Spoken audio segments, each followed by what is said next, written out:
This is the Raw and Radical Woman in the Arts podcast, and I am your host, Maureen Broadbeck.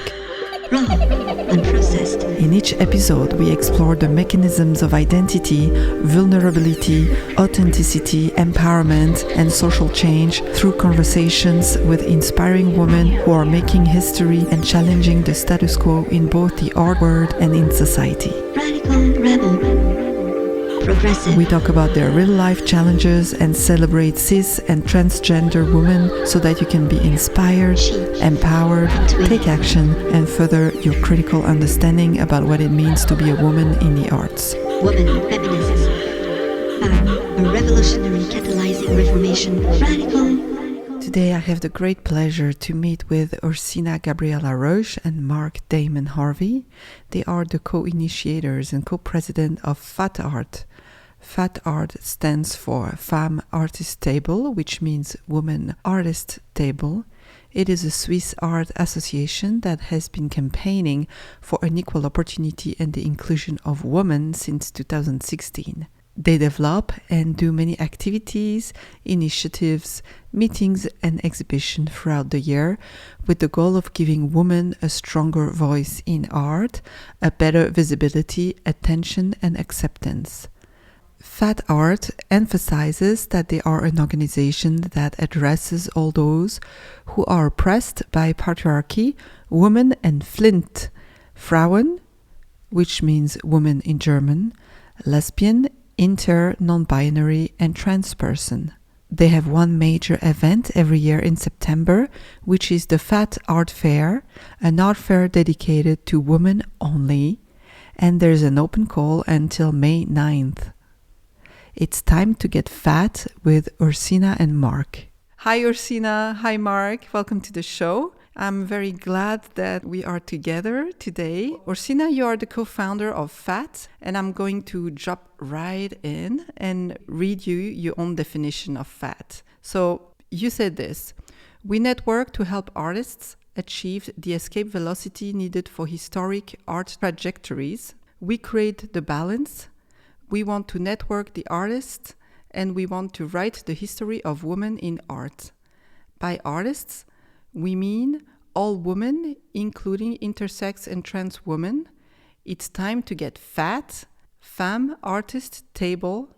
Fat, empowered woman, empowered woman. I love this. I love the name.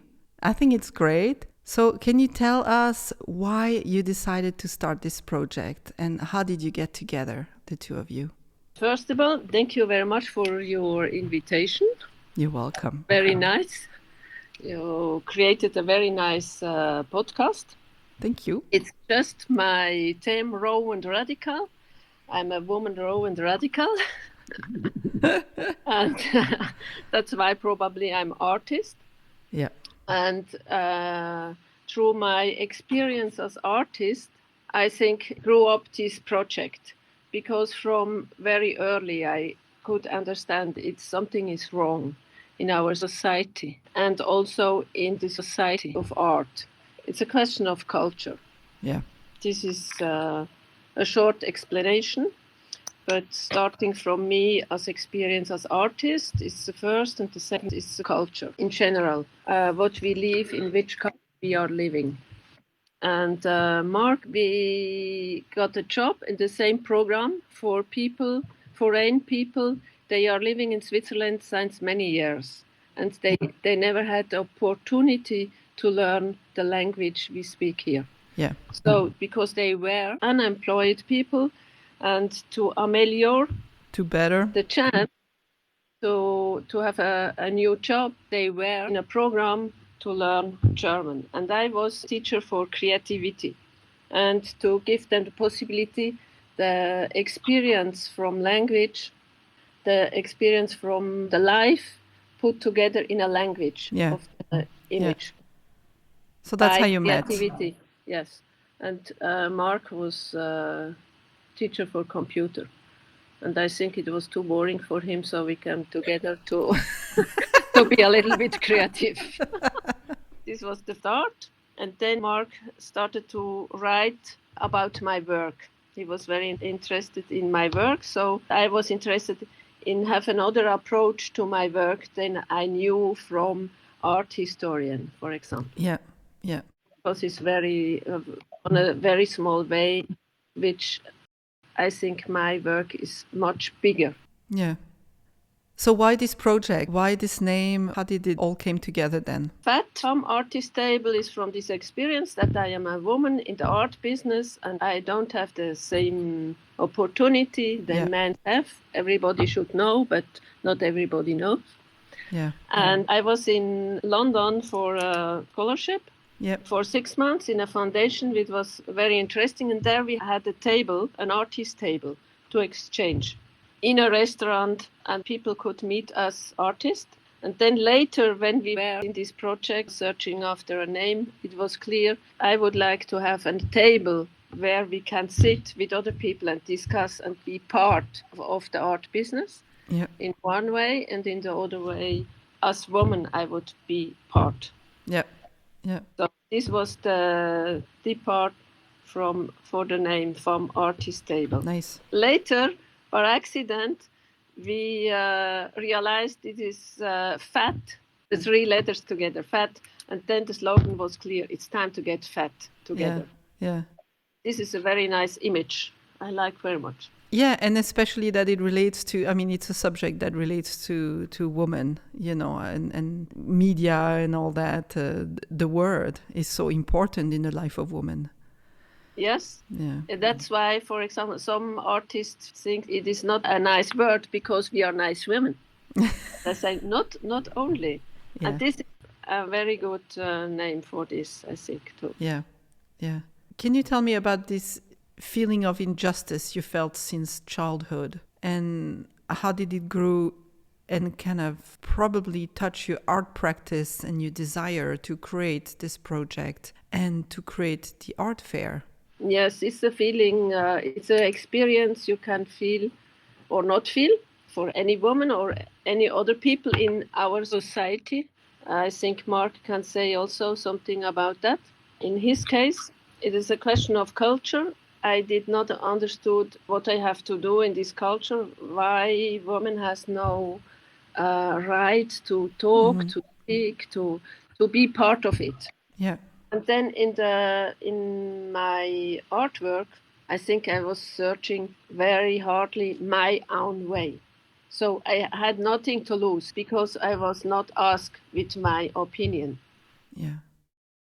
So I was looking for my own experience as a woman, which has no place in our society and which is not really related to being a woman in our society, being a woman as a human being. So when you say that as a woman you don't have a place in our society, can you explain what you mean exactly by that? Because I think some listeners might be a bit puzzled by this quite strong sentence. You think it is a strong sentence? We are living... How strong it is. We are living in a society where we have a norm, we have a frame. Yeah. Norm or frame, for me, is a little bit the same. And in this frame, it is the woman not existing, or a little bit, or perhaps a little bit in a case where the frames make the definition how we should be, how we should behave, who we are. We have a lot of different ways of revolution as women, but we not really have a good culture together and not really a history of women. Yeah, I think that idea of culture is very interesting. Yeah. So, Mark, what's your take on this as a man? Yeah, I was always involved in different political mindsets from the way I grew up at home with my mother and my sister. And so, for instance, I experienced the first uprising, black uprising in the U.S. in 1965 in Watts, California, because we were living there then. Yeah. And the whole Black identity movement that took place in the 60s, I was like preteen then. And then afterwards, we moved up to Altadena, which was basically an all-white suburb.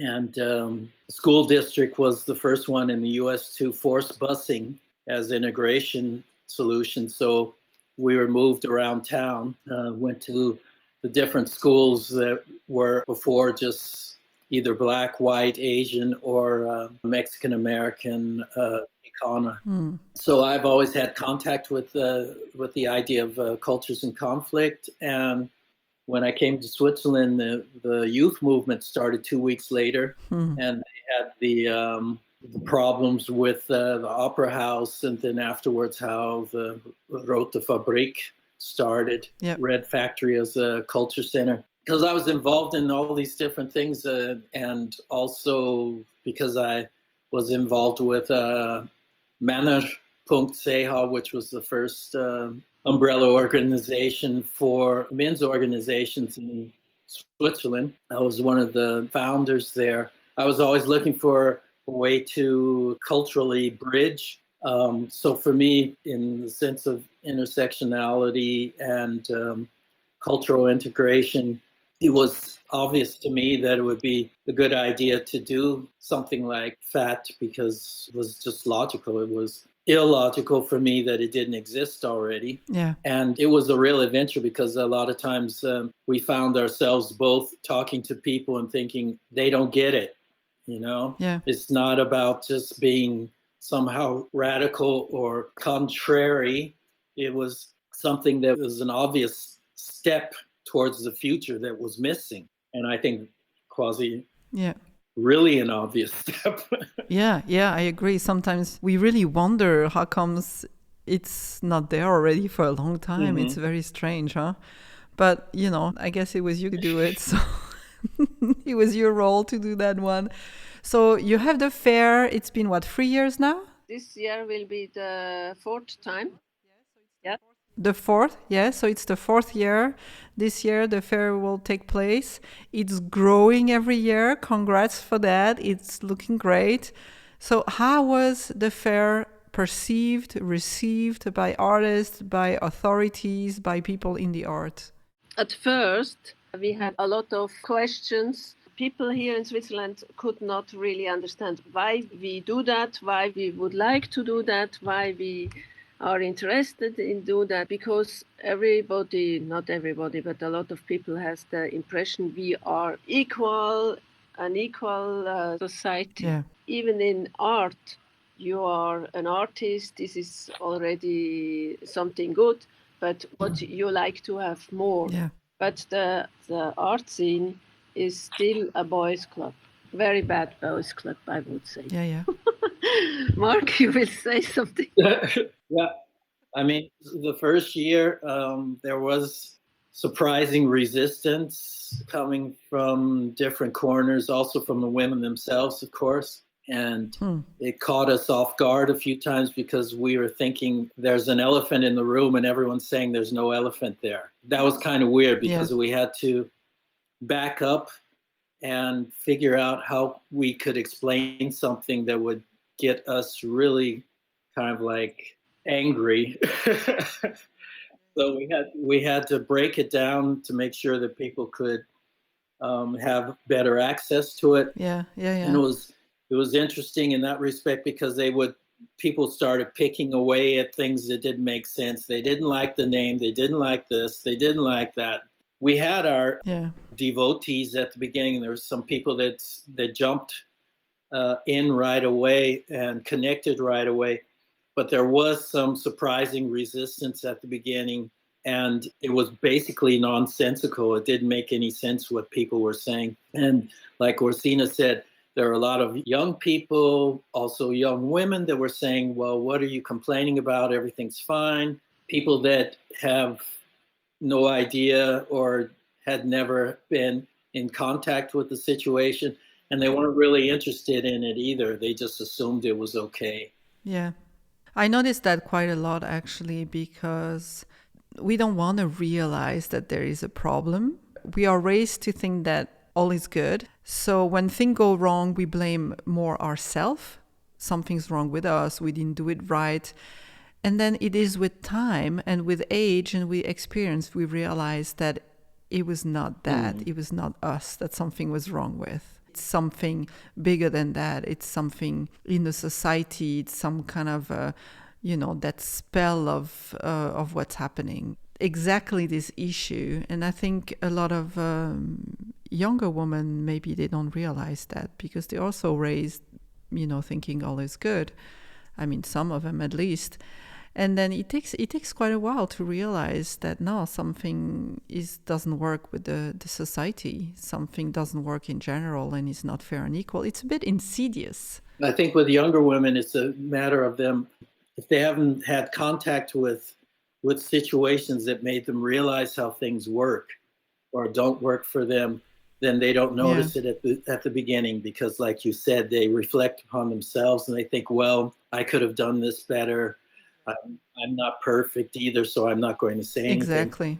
And I think maybe around 40 or after 40, when they hit the glass ceiling, and they realize, hey, these people have been promoted beyond me or something, and they can't do anything. There's just men, and it's a men's club. And this is the intersectional aspect is, for me, obvious. As a Black person, you experience this all the time. It's just that basically the realization is very early. You have no choice. And so sometimes I had to be patient with people that weren't there yet and try and figure out how to get them there without pushing too hard. I think it's as much a pedagogy, what we're doing, as anything else, that we're being an example for new ways of thinking about the situation and critical perspective. Yeah, absolutely. So now you had your third edition last September, and you had 100 artists in your fair. So congratulations, this is great. Where are you now? Which stage are you in, and where do you want to go? What is your vision for the upcoming editions? We started with 55. We started with 50 in the art fair, and then we had exhibition by site for 5 artists, which was invited in the same house. And the second year we get 200 artists, and the third also. And the fourth we just get from the town of Schaffhausen, where we are with this art fair, where we started the project. Yeah, is that we can get this space we had last year on 2 floors, very nice space on 3,200 square meters. A really nice space where was beautiful. the Kunsthalle, Neue Hallen für Kunst, this very famous place, which was for 5 years empty. And we started in 2018 with our project there in this same space. And we will do it this year with 100, probably 100 artists too. And then we will see how we can grow. What we do by side the art fair is very important too. We meet every month in Zurich to talk about art, about projects from women linked to art. We present people, artists. We also have different spaces in Zurich where we make little exhibitions. So it is not only the art fair. The art fair is the biggest one, where women can show their work, which is very important to get together. And each year, more and more curators, art historians, and more people from the art scene, also which was against our project, they come more and more. And this is a very good point. It is a very good point. We are in this discussion everywhere. People in the art scene know us or our project now. And they are a little bit under pressure. Yeah. And this is very good. Yeah, excellent. So let's talk about money, because money is an important subject for all artists, but especially for women artists. What do you think is the biggest problem for women artists in regards to money? And where does it come from, this issue with money? First of all, we don't know nothing, or we are not told nothing, taught nothing about finance. And second of all, somehow we always feel bad about asking for money. Yeah, we should talk more about money. That's right. Because a lot of women are in this kind of making everything for everyone for nothing. Yeah. And this is very bad for everyone, I think. Yeah. It is a question of consciousness and a question of aims, a question of how I see being an artist as professional. For me, for example, it was very important. I am a professional. This is my beruf, profession. Yeah. And I don't work somewhere for nothing. Not only because I like to do that. And so for women, it is a question of time also. Time and money is together. Perhaps they start to do art. They decided to doing art, but they never think what I could earn with it, in fact, financially. Because art is something, it's a philosophy, it's a kind of how I like to live. And this is not really related with money. And it's like, you should not do that. It is what they tell us. Because we are women, you should not talk about money. You should not have the prices too high because you are a woman. So you can not ask. We had some workshops about this at the Fat Rendezvous to talk about money, to talk about the prices, that every woman should make the price at least 3 times higher. Then you have a good price. Me, for example, I have the reputation that my artwork is expensive. But this was for me, it was in the concept of my art. Yeah. Is it good or bad to have that reputation? Because they think it is very important, this work she does. Sometimes I have to play with this kind of classification of everything. So that's why I put my prices very high. Even I don't sell. For me, it's not the questions, but I think it's part of the project also.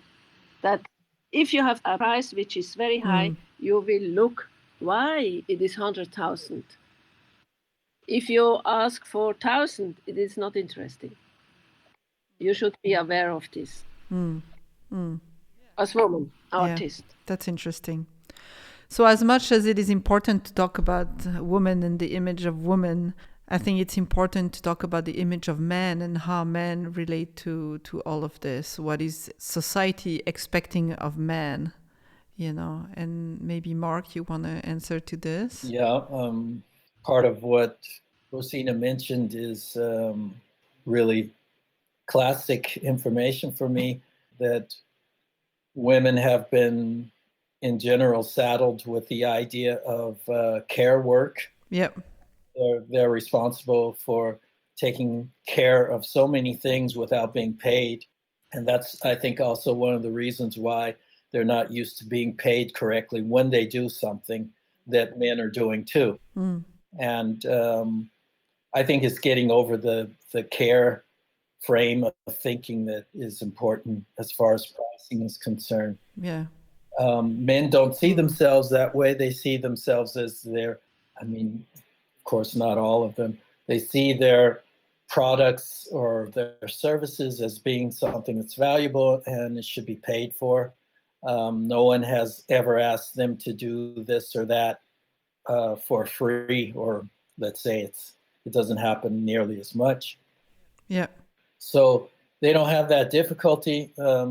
It's also kind of interesting to look at how men work in teams. If we look at what I call the art cartel in Switzerland, you've got all these men working together, and it's just kind of like it's understood what they do together. Yeah.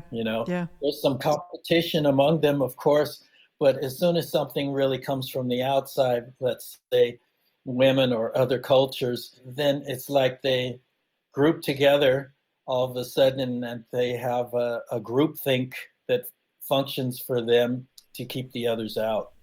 Yeah.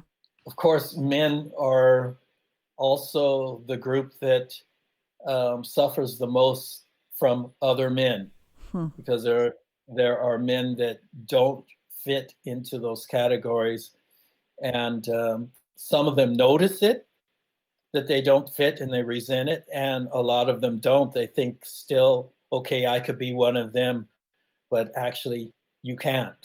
Yeah. Because it's a club. It's a club against men. It's a club against women. It's a tight club. Yeah. I think they would probably go really far as I can tell, to make sure that this club stays where it's supposed to be. Yeah, I mean, we see that all the time with the argument of quality, which is just a joke. Yeah. I mean, how can one uniform group of experts say what quality is when nothing is different among them? Yeah. You know? How do you explain that women actually support this? Is it because they also want to be in that tight club? Or is it because they don't realize it? Or is it both? How do you explain that?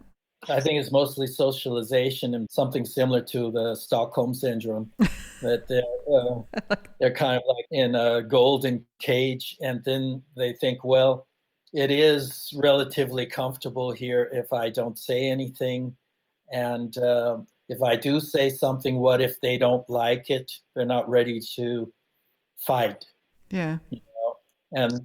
And the men won't like it, so they won't like it. It's pretty clear and obvious. Yeah. So it's to not disturb the status quo and not challenge anything. Yeah, because they can remain under the radar. You know, whereas if you're a woman of color from somewhere else, then you're not, you know. Yeah, so as long as you support the same artist and you agree with what's being said, then you're good. Yeah. Yeah. Interesting, huh? So how do we steer this all up? How do we shake the tree? Well, Ursina wants to throw a monkey wrench into it. She doesn't want to shake the tree.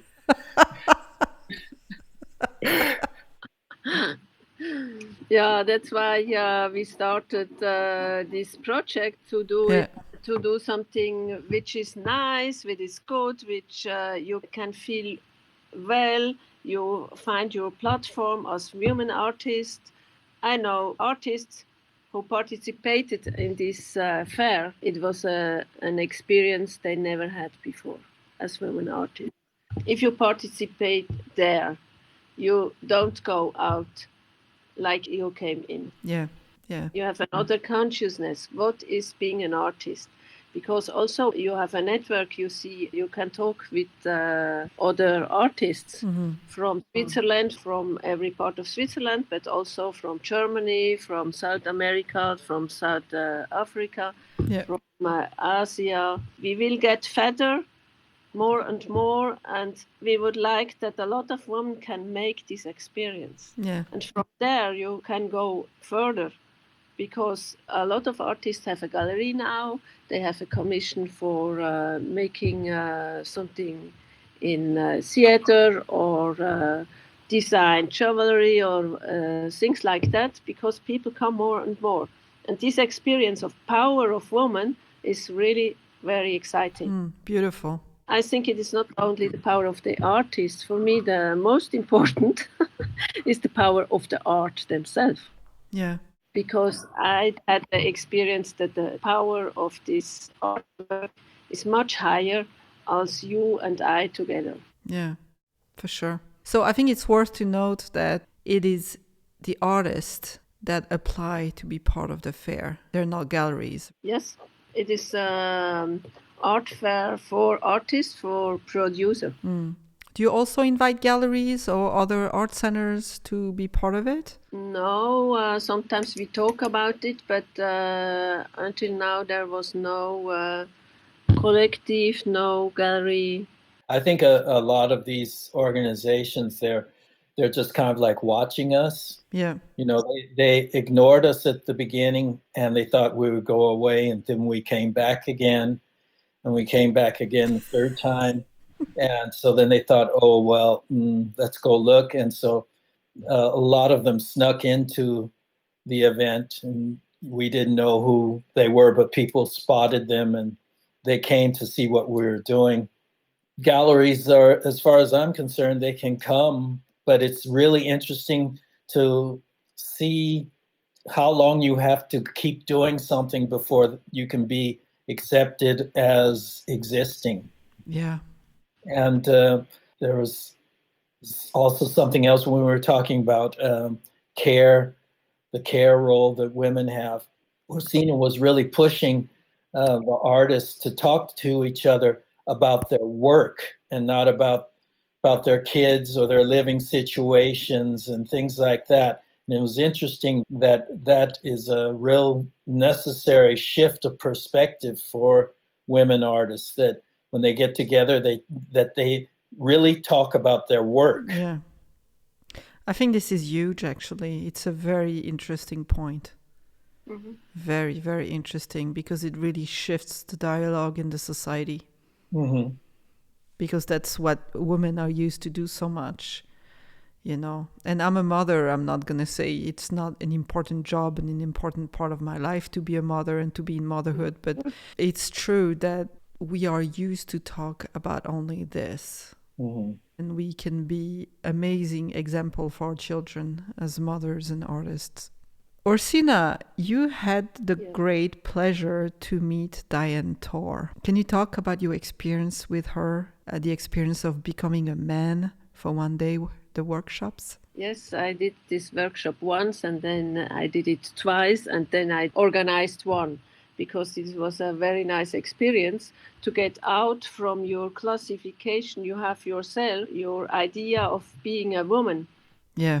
And in this day, you can go out. You have to come in the workshop with identity, who you are as a man. You are married, which job you have, or you are single, or you have to bring an identity, and then you change in some hours. And you take with you also the clothes. Yeah. But I had not so much idea which kind of man I would like. Yeah. But it was the big question. I not really found one who I could say, I would like to be. Then I went to this workshop, and I told to Diane, I don't know who I could be. And she told me, you looked like a nightclub owner. Nightclub owner. Yeah. Excellent. I thought, yeah, it's okay to start. I'm a little bit smart in one way, a little bit heavy guy, a little bit macho. I needed to have this experience being a macho. Oh, excellent. Yeah. So how was that? How was that? It was very disturbing. It was frightening. It was very disturbing. We went out as super machos. It was horrible. I felt as me. I know me myself, and I had like a costume of a super macho. The world is mine. This is a very good experience. Yeah. You don't smile. You cut your smile, and you become a neck, very hard, very big. And you go like a gorilla through the street. I felt like this. I don't know how it was from outside. Then we went in a restaurant, and I asked menu. I never asked before. I had the impression I'm horrible. But the world was mine. This was the best. The word was yours, yeah. The world was mine. You never look at people in eyes. You don't smile, and you are really very cool. Yeah. And sometimes you have your hand between your legs, and then you really have a good feeling being a man. You know, yeah. Maybe I have to try that. Yeah. Try that. Does it boost your self-confidence to be that way? Yeah. Because if you are in opposite of a super macho, you can mirror this in a way as woman, and then after this he don't know what you do. They don't understand, because they are not conscious of this kind of code. Yeah, you behave as a man. But does it boost your self-confidence? Yeah. much because I can change. I can go from one to the other. It's fluent. Yeah. It's very, very nice. It's opened your mind. It's opened your body. It gives you power. Yeah. Excellent. Because you are aware from something others are not. Yeah.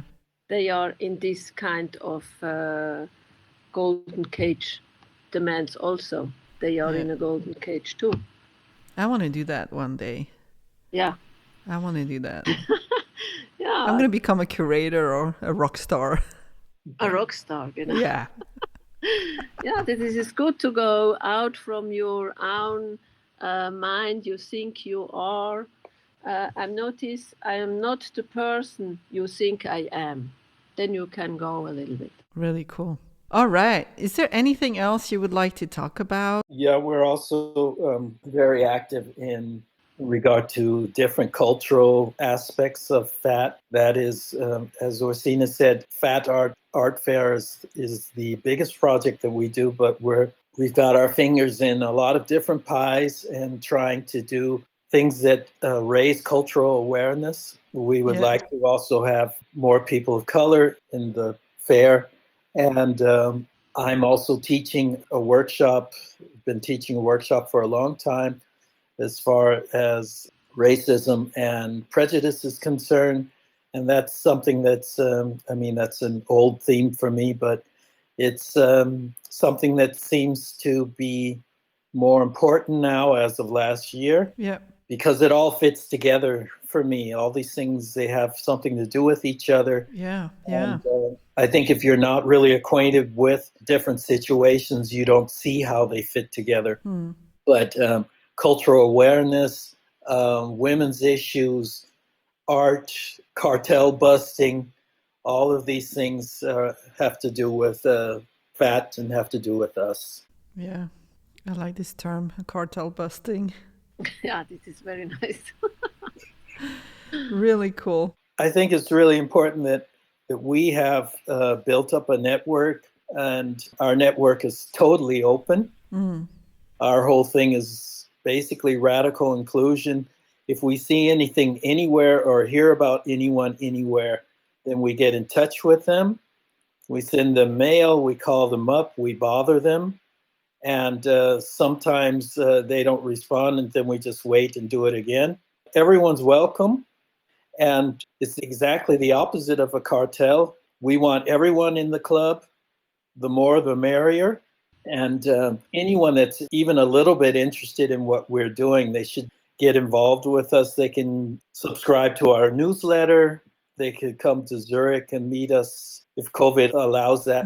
They should get in touch with us so that they can see what we're doing, because you can't put us in a certain corner and say that's what they do. We do a lot of stuff, and we're interested in everything. So if there's an open platform around for art in Switzerland, then we're it. Cool. I would like to point out that Mark and I are the founding team of FATart.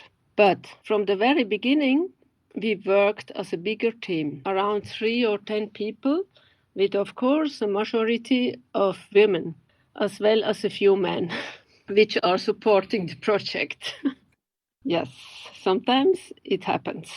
At the moment, we are working intense in the core strategy team, means Pauline, Mark, and me. Pauline de la Bianca as head curator of FATart. She's the first employee by FATart at 60% and receiving a fixed salary. She's an art historian, curator in feminist thoughts.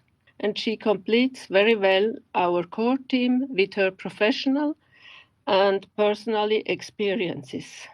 I also would like to thank every person who pushed up our cultural changing approach in arts. FATart also will thank all those who are already involved in our big international project for the women in arts.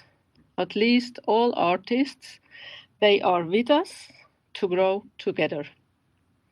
It's time to get fat. I am so excited I'm able to share this conversation with you because Ursina and Mark bring so many interesting ideas and are very inclusive in their approach. They are open to have a discussion with anyone who has a vision and wants to bring it forward, and I really love that. Remember that the application deadline for the FATart Fair is May 9th. The fair will take place here in Switzerland in the very nice town of Schaffhausen from the 10th until the 12th of September 2021 in a beautiful space. Check out the website. The links are provided in the show notes. This podcast is supported by Pro Helvetia, the Swiss Arts Council, and the city of Lancy. We are so thankful for their support and commitment to culture, women, and the arts.